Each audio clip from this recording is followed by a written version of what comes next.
up, you guys? The Curious Owl here, and today I will be reviewing all of the books that I had read in April of 2021.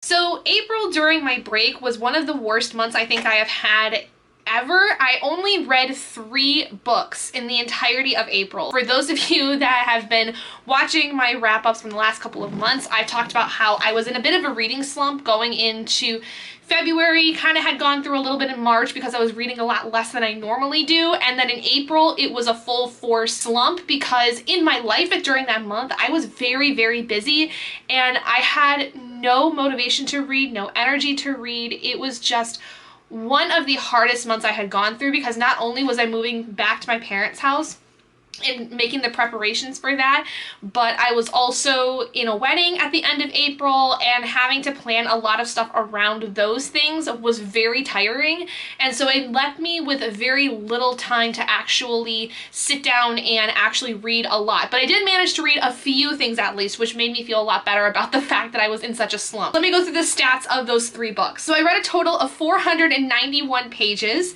listened to about 7 hours, 35 minutes, and 58 seconds worth of audiobooks. 2 of the books I read were physical, no ebooks, and 1 audiobook, and 2 of the books were from my personal library, and 1 was borrowed from the library. So for the ratings for those books, I had 0 5 stars, 2 4 stars, and 1 3 star, 0 2 stars, 0 1 stars, and no DNFs for the month of April, which is a actually big accomplishment considering that in both February and March I had DNFs for one reason or another. So I was actually really happy that I managed to finish 3 books in their entirety in that month. The first book that I completed was The Running Man by Stephen King. This is part of my reading series for Stephen King. This was actually published under his pen name Richard Bachman. I have a whole review of this that you can actually go watch, so you don't have to sit here and listen to me yap on about this, but I basically, in the shortest of terms, didn't really like this one a lot. I read through the entirety of it. I liked some aspects of it, but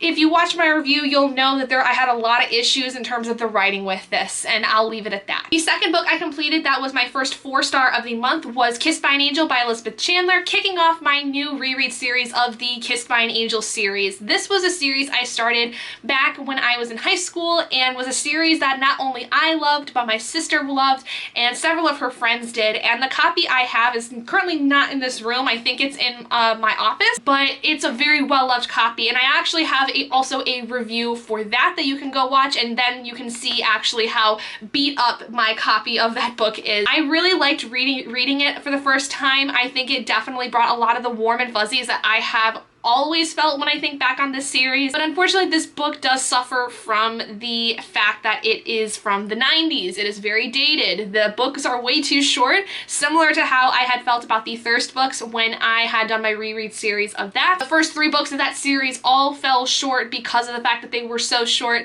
and should have honestly all been combined into one large book. The last book that I completed in this month was my audiobook for the month, which was Ranger's Apprentice, The Ruins of Gorland by John Flanagan. Now, this I picked up kind of on a whim. It was an audiobook that I had remembered hearing a lot about when I was in like middle school, I think. This series has been around for a long time, and I remember specifically, like I said, around the time I think that Aragon was really big, at least around where I lived, that this was another really big fantasy series that a lot of people, especially guys, used to really, really like. I honestly really enjoyed it. I really liked learning about this world, and specifically about how the Rangers are in this world, because if you don't know anything about it, this series follows a young boy.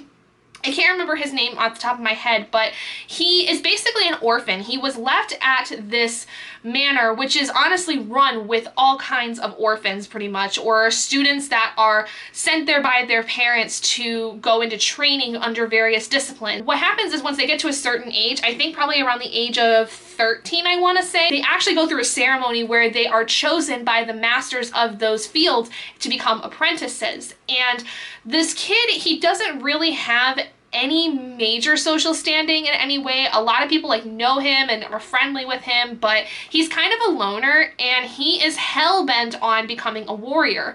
But unfortunately with his stature, he's not necessarily the most built kind of kid. So then we come to the ceremony where he is being chosen as an apprentice under somebody, and the mysterious ranger ends up asking him to be his apprentice. He believes that this kid has some kind of latent abilities that would be really good for a ranger. No one really knows though who this ranger is. They don't know much about him. He's kind of that weird outcasted kind of guy that everyone kind of tends to avoid. The kid is actually really nervous. He has no idea why this ranger wants him. He doesn't even think he's capable of being a ranger. He's never really learned anything about what it's like to be one, because you don't really know anything about being a ranger until you're being an apprentice, basically. So the whole book is basically him learning about being an apprentice. We see other perspectives actually partway through this book, one in particular being a bully of the main character, goes off to be a warrior and finds that essentially he is the low man on the totem pole compared to how he was treating everybody else in his age group. And so the whole book is a lot about coming into your own and realizing what potential you do have, and also like for those kids that are super cocky and think that they're just going to be able to skate through with everything off their shoulders, that they are not necessarily going to be the bee's knees all the time. They are going to be hit with some hard truths at some point in life.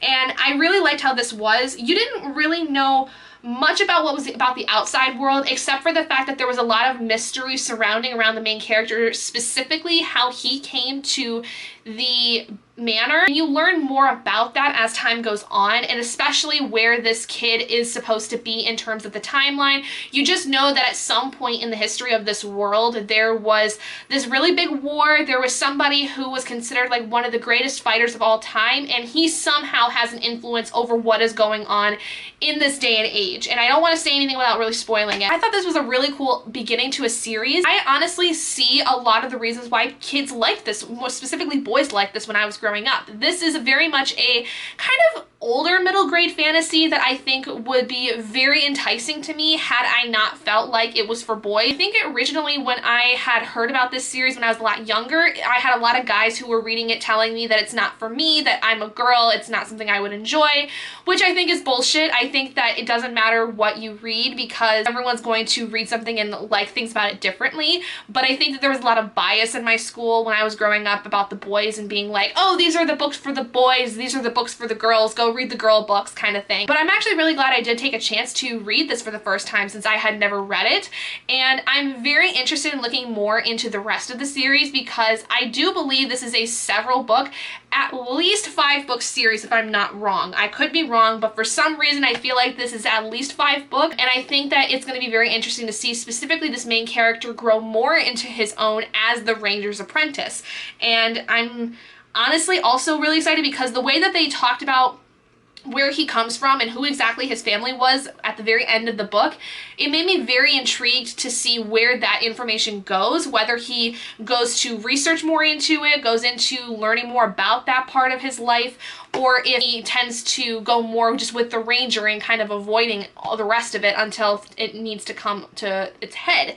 So I'm just really excited to see where that one goes. But anyway, those are all the books I ended up reading in April. Again, I only read the 3. I was in a massive reading slump over the course of the entire month, but in May, I will say I have read plenty more to make up for the fact that the last several months had been actually kind of crappy in terms of my reading. So let me know what you guys ended up reading over the course of April. Did you like anything? Did you dislike stuff? What did you end up reading? And if you've read any of these books and have your own thoughts on them, please let me know down in the comments below because I would love to hear them, whether you liked or disliked them.